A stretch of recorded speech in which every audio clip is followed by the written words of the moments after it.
Evangelho, domingo da 7ª semana do tempo comum. O Senhor esteja convosco, Ele está no meio de nós. Proclamação do Evangelho de Jesus Cristo segundo São Lucas. Glória a vós, Senhor. Naquele tempo disse Jesus a seus discípulos: A vós que me escutais eu digo, amai os vossos inimigos e fazei o bem aos que vos odeiam. Bendizei os que vos amaldiçoam e rezai por aqueles que vos caluniam. Se alguém te der uma bofetada numa face, oferece também a outra. Se alguém te tomar o manto, deixa-o levar também a túnica. Dá a quem te pedir. E se alguém tirar o que é teu, não peças que o devolva. O que vós desejais que os outros vos façam, fazei também vós a eles. Se amais somente aqueles que vos amam, que recompensa tereis? Até os pecadores amam aqueles que os amam. E se fazeis o bem somente aos que vos fazem o bem, que recompensa tereis? Até os pecadores fazem isso. E se emprestais somente àqueles de quem esperais receber, que recompensa tereis? Até os pecadores emprestam aos pecadores para receber de volta a mesma quantia. Ao contrário, amai os vossos inimigos e fazei o bem, emprestai, sem esperar coisa alguma em troca. Então a vossa recompensa será grande e sereis filhos do Altíssimo, porque Deus é bondoso também para com os ingratos e os maus. Sede misericordiosos, como também vosso Pai é misericordioso. Não julgueis e não sereis julgados. Não condeneis e não sereis condenados. Perdoai e sereis perdoados. Dai e vos será dado. Uma boa medida, calcada, sacudida, transbordante, será colocada no vosso colo, porque com a mesma medida com que medirdes aos outros, vós também sereis medidos. Palavra da salvação. Glória a vós, Senhor. Domingo da 7ª semana do tempo comum, em nome do Pai, do Filho e do Espírito Santo. Amém. Queridos irmãos e irmãs, hoje a Santa Liturgia nos leva para o 6º capítulo do Evangelho de São Lucas. Se pudéssemos sintetizar o Evangelho de hoje, o ensinamento do Senhor, em uma única frase, diríamos junto com Santa Catarina de Sena: Deus é bom, generoso e abundante em sua misericórdia. Ele é por nós misericórdia e vida. Santa Catarina de Sena escreve assim: Ó misericórdia eterna, que apagais os pecados das vossas criaturas, já não me espanta que digais sobre aqueles que saem do pecado mortal para regressar a vós: não me lembro de me terdes ofendido. Ó misericórdia inefável, não me espanta que o digais aos que saem do pecado, quando vos ouço dizer dos que vos perseguem: quero que rezeis por eles, para que eu tenha misericórdia deles. A vossa misericórdia dá a vida, dá a luz que nos permite conhecer a vossa clemência por todas as criaturas, tanto pelos justos como pelos pecadores. No mais alto dos céus, a vossa misericórdia derrama-se sobre os vossos santos. Se eu olhar para a terra, vejo abundar a vossa misericórdia em todas as partes e lugares. A vossa misericórdia brilha ainda nas trevas do inferno. A vossa misericórdia, Senhor, torna mais suave a vossa justiça. Foi por misericórdia que nos lavastes no vosso sangue, por misericórdia que quisestes conversar com as vossas criaturas. Ó misericórdia infinita, o meu coração incendeia-se ao pensar em vós. Para onde quer que o meu espírito se volte, apenas encontro tua misericórdia. Ó Pai eterno, perdoai a minha ignorância se for presunção falar diante de vós. O amor da vossa misericórdia me desculpará diante da vossa bondade, ó Deus compassivo e generoso. Amém. Queridos irmãos e irmãs, com essas palavras de Santa Catarina de Sena, podemos entrar na meditação desse belíssimo Evangelho que traz as instruções de nosso Senhor para que conheçamos a profundidade da misericórdia de seu coração e com ele nos tornemos também misericordiosos. Afinal, ser filho de Deus significa participar dos mesmos atributos desse Pai. E o Senhor hoje no Evangelho nos ensina esse caminho. O Evangelho de hoje poderíamos dizer que está dividido em 3 partes. A primeira parte é a instrução de nosso Senhor, que vai do versículo 27 ao versículo 31. E nessa primeira parte são usados, digamos, 3 verbos, ou melhor, 4 verbos, 4 proposições o Senhor nos faz. A primeira, amai. A segunda, fazei o bem. A terceira, abençoai. A quarta, orai. Bom, como cristãos que somos, bem educados e catequizados, entendemos muito bem que somos chamados a amar, fazer o bem, abençoar e orar. Porém, o Senhor hoje, no Evangelho, nos fala para fazermos isso, oferecermos isso por aqueles de quem nós não recebemos essas coisas. Ou seja, oferecer aquilo que do outro você não recebeu. Oferecer amor por aquele que não te ama. Fazer o bem por aquele que não quer o seu bem. Abençoar aqueles que não te abençoam. Rezar, orar por aqueles que não se importam com você. Isso significa 2 coisas. Já começamos a falar sobre elas, se não me engano, na última quarta ou quinta-feira. A primeira é que tal realidade só será possível realizarmos um ato à altura desse pedido do Senhor, em atenção à sua palavra, se reconhecermos que a reciprocidade como medida fracassou. Ela não funciona. Porque o que o Senhor está nos pedindo aqui é para irmos para além da reciprocidade. O que significa dizer que a fonte que nos sustenta na prática do amor, do bem, da bênção e da oração vai para além do nosso próprio coração e daquilo que possamos com ele consolidar e para além do outro, que somos chamados a agir em seu favor. O que significa dizer que a fonte do bem vai para além de nós dois, para mim, além de mim, além de ti. E o Senhor jamais nos faria uma tal proposição, ou melhor, jamais nos comandaria uma tal atitude se Ele próprio não se fizesse por nós essa fonte capaz de nos sustentar nesse ato. Em outras palavras, no Evangelho de hoje, o Senhor está nos dizendo para não desistir de amar, mesmo diante da violência que você possa sofrer no desamor. Não se intimidar diante da maldade, mesmo quando ela for aplicada contra você.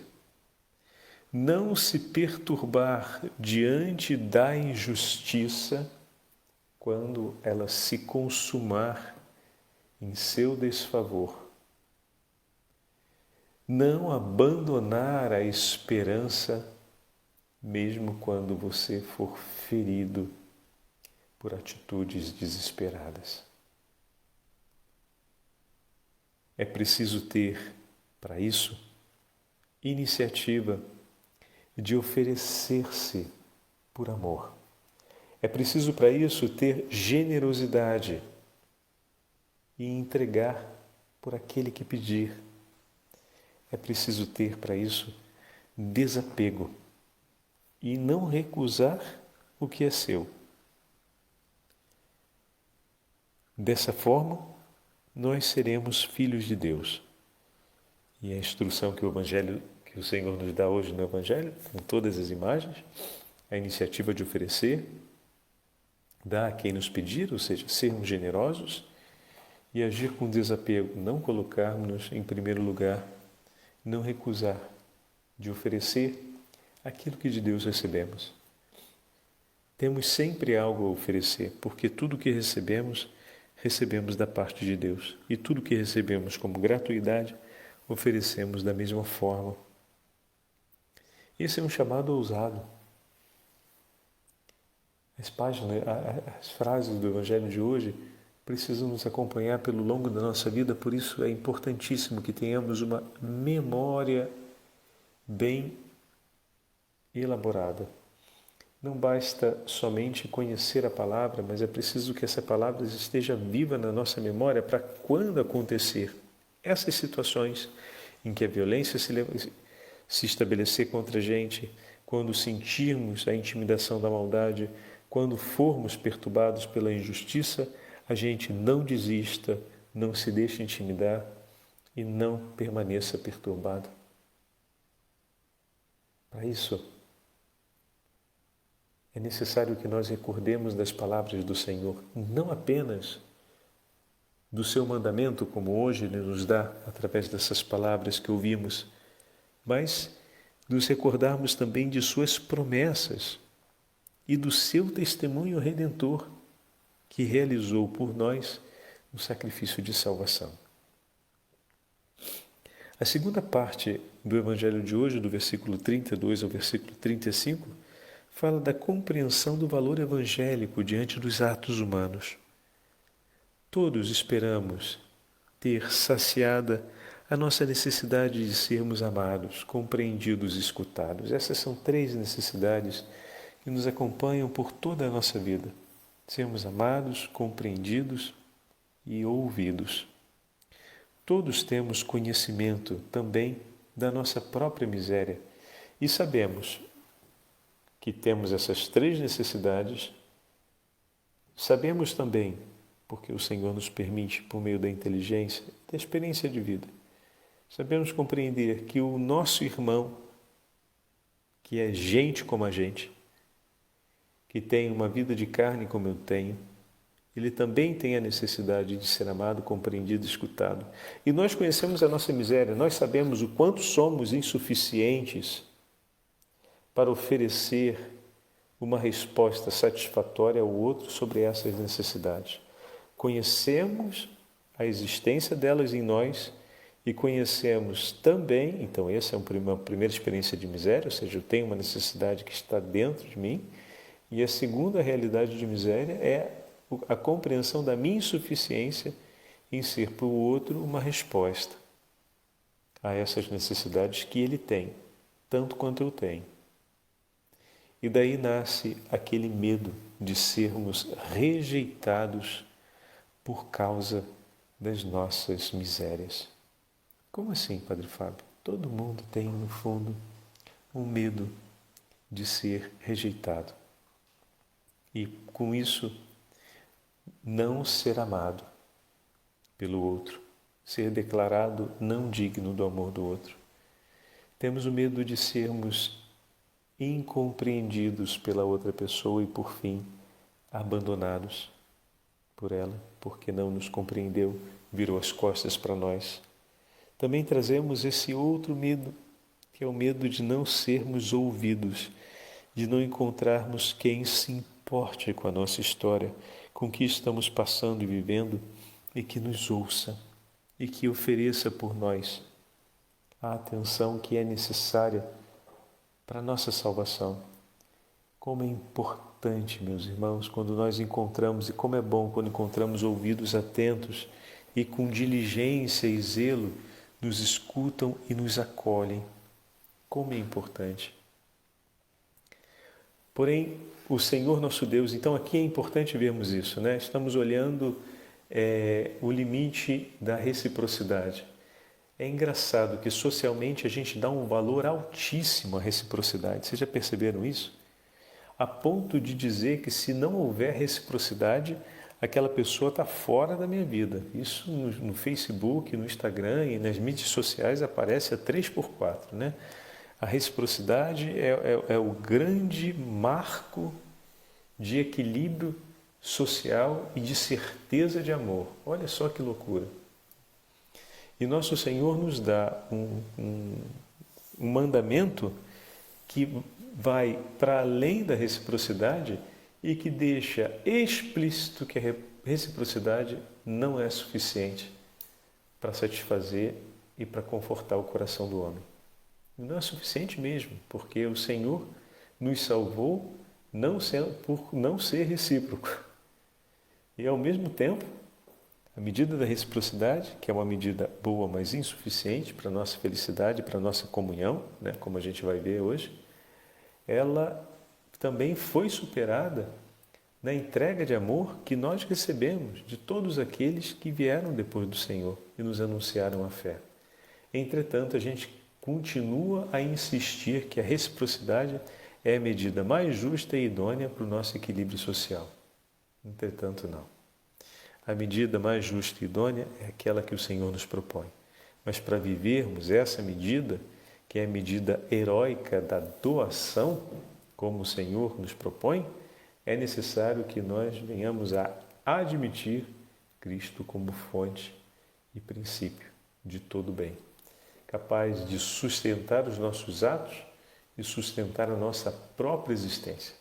Sustenta os nossos atos para que nós possamos oferecer mais do que a miséria que temos, para que a gente consiga oferecer ao outro do amor que dele recebemos, da compreensão que dele recebemos e da escuta que dele recebemos. E ao mesmo tempo, ele é fonte que cura a gente, que sacia as nossas necessidades. O Senhor é fonte para nos saciar e ao mesmo tempo ele é aquele que nos nutre, que nos prepara, que nos capacita a oferecermos dele mesmo aos nossos irmãos e irmãs. Por isso, o Senhor nos assegura um amor que é forte e não abandona. Um amor que é fiel e permanece, por isso faz-se sempre presente. E que não se deixa intimidar por nossas fraquezas. E por isso não nos rejeita e nos acolhe. Ele vem em nosso socorro e não se confunde ao escolher nos amar de todo o coração. Não faz por acidente, faz por explícita deliberação. Quando amamos como cristãos, meus irmãos, significa dizer que nós não desistimos do outro, nem mesmo quando ele nos fere com desamor, quando ele nos fere com a maldade, quando ele não nos abençoa, nos fere ofendendo a Deus e quando ele não se interessa por nós. Somos chamados a testemunhar pelo próximo um amor que seja forte e fiel como o amor de Deus por nós. Um amor que, enfim, não se deixa intimidar, nem mesmo diante da maldade e da grande ruína presente no coração do próximo. Não nos esqueçamos que os malvados, eles também fazem o bem entre eles, também amam, emprestam e até mesmo abençoam, mas no sentido de conceder ao outro algum bem ou algum favor. Mas suas medidas são eles mesmos e suas próprias intenções. Por isso, se o outro não corresponder, olha a medida da reciprocidade, esse outro não terá mais valor em sua vida e deixará de ser importante e perderá por fim o seu lugar. As medidas para suas boas obras, em relação aos malvados, a medida para as boas obras dos malvados está no juízo que eles estabelecem a respeito do outro. O bem praticado por eles não é para salvar o irmão, mas para assegurar o bem para eles mesmos, ou seja, para que recebam de volta aquilo que ofereceram. Nesse caso, o desprezo e o abandono do outro podem ser um bem possível, uma escolha aceitável para não sofrerem por conta da falta de reciprocidade. E aí está. Uma das crises da nossa sociedade é que aceita-se com muita naturalidade o desprezo, o abandono como solução para os conflitos de relacionamento, quando não existe reciprocidade. Enquanto no Evangelho o Senhor nos ensina um caminho completamente diferente e muito ousado e exigente, ainda mais num tempo como o nosso. A última parte do Evangelho de hoje, a terceira parte, é a síntese de comunhão que o Senhor apresenta. Tudo isso que somos chamados a praticar se reverterá em graça, como o Senhor nos assegura. Nossa alegria será grande porque será a mesma alegria do coração do bom pastor, ou seja, porque aquela ovelhinha perdida foi encontrada. Aquele por quem oramos foi alcançado pela salvação. Aquele por quem fizemos o bem, por fim, recebeu o bem das mãos do Senhor e passou a oferecer o bem. Aquele que antes não amava, agora finalmente ama. E a nossa alegria será grande, pois será a alegria do coração do próprio Senhor. Essa é a alegria maior do coração de Jesus. E nossa alegria será a alegria do seu coração. Será declarar que Deus venceu entre nós toda a inimizade, discórdia, maldade e violência que se levantou. Quando fui fraco, você, meu irmão, me suportou e não me abandonou. E assim foi que Deus me salvou, porque você demonstrou por mim uma esperança em Deus. Que o Senhor nos abençoe e que a nossa atitude como cristãos no mundo seja para consolidar essa estrada de esperança na vida de muitos de nossos irmãos e irmãs.